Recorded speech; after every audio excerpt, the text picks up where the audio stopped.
MLC Duvvada Srinivas కుటుంబంలో నెలకొన్నటువంటి వివాదాలకు సంబంధించి ఇప్పటికే గత 3 రోజులుగా కూడా రాష్ట్ర వ్యాప్తంగా హాట్గా చర్చ నడుస్తూ ఉంది.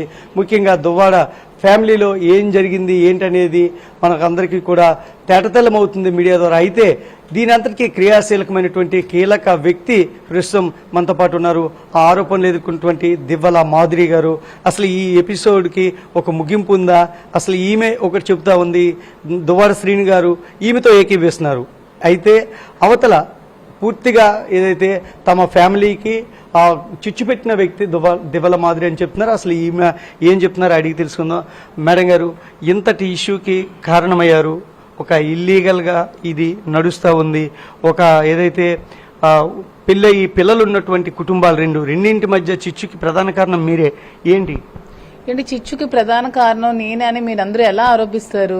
గత 3 రోజుల నుంచి మీరందరూ కూడా వాణితో ఇంటర్వ్యూస్ చేస్తున్నారు కదా. మీకు ఎక్కడ ఆవిడకి రాజకీయ కాంక్ష ఉందని, రాజకీయ కాంక్షతోనే ఇవన్నీ చేసి 2 ఇరు కుటుంబాలని రోడ్డును పాలు చేసిందని మీకు ఎవరికి అర్థం అవ్వట్లేదా? నేను ఇన్ని చెప్తున్నా మీకు అర్థం కాని విషయం ఏంటంటే కేవలం ఆవిడ రాజకీయ కాంక్షతోనే ఇవన్నీ చేసింది.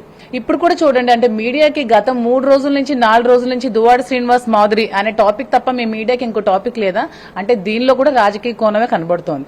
ఎందుకంటే అక్కడ విజయవాడలో మన అంబేద్కర్ స్టాచ్యూ దగ్గర ఇష్యూ జరిగింది. ఆ ఇష్యూని మీడియా డైవర్ట్ చేయడానికి జనాల నుంచి మా ఇష్యూని మీడియానే కాదు మేడం, మీరు ఇక్కడ ఇష్యూ ఇద్దరు మ్యారేజ్ అయ్యి ఉండి విడాకులు అయ్యి ఉంటే ఓకే.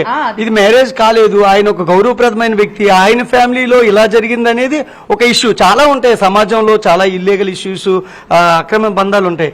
కానీ ఒక గౌరవప్రదమైన వ్యక్తి ఇంట్లో ఇలా జరగడం, ఇది అటెన్షన్ అనేది. గౌరవప్రదమైన వ్యక్తి మీద ఎలిగేషన్స్ అండి. ఎలిగేషన్స్ ఎవరైనా చేస్తారు. ఎలిగేషన్స్ ఏముంది? ఎలిగేషన్స్ ని పట్టుకుని ఎవిడెన్సెస్ ఏమైనా ఉన్నాయా? మా ఇద్దరు ఎక్కడైనా పెళ్లి చేసుకున్నామని ఎవరి దగ్గర ఎవిడెన్స్ ఉందా? మా ఇద్దరం ఒకే ఇంట్లో కలిసి ఉంటున్నామని ఎవిడెన్స్ ఉందా? అవి ఎలిగేషన్స్ అండి. ఫాల్స్ ఎలిగేషన్స్ పెట్టుకుని దీన్ని ఎందుకండి 3 రోజుల నుంచి 4 రోజుల నుంచి ఇలా హైలైట్ చేస్తూ ఫాల్స్ ఎలిగేషన్ అని మొన్నే మీరు కట్ చేసి ఉంటే సరిపోను. కానీ మీరు ఒక స్నేహితుడు, ఫ్రెండ్, ఫిలాసఫర్, నాకు అన్ని చూసుకుంటున్నాడు, నాకు వాదార్పిస్తున్నాడు అని చెప్పారు. అంత స్టిల్ ఇప్పటికి కూడా నా ఆన్సర్ అయితే he's my friend, he's my philosopher guide. నేను ఏదైతే చెప్పాను దానికి స్టిక్ అనే ఉన్నా. నేను ఏదైతే చెప్పానో అది కరెక్ట్. He's my friend. అవే ఫ్రెండ్షిప్ ని ఫాల్స్ ఎలిగేషన్స్ చేసి ఆవిడ టికెట్ కోసం ఆవిడ అలా చేసింది. ఆవిడ అలా చేసిన దాన్ని 3-4 డేస్ నుంచి ఇష్యూ చేస్తూ ఇంకేదో టాపిక్ లేనట్టు మా పర్సనల్ విషయాన్ని బయటకు లాగుతున్నారు. 2 ఫ్యామిలీస్ కూడా బయటకు వచ్చేసి నా పిల్లల భవిష్యత్తు కూడా నిన్నటి నుంచి ఒక అంధకారంలోకి వెళ్ళింది. మరి ఇలాంటప్పుడు ఫ్రెండ్ తో ఉండకుండా మరి ఏం చేయాలని నేను అడుగుతున్నాను. దీన్ని మీరంతా తప్పుగా అర్థం చేసుకోవాల్సిన అవసరం లేదు.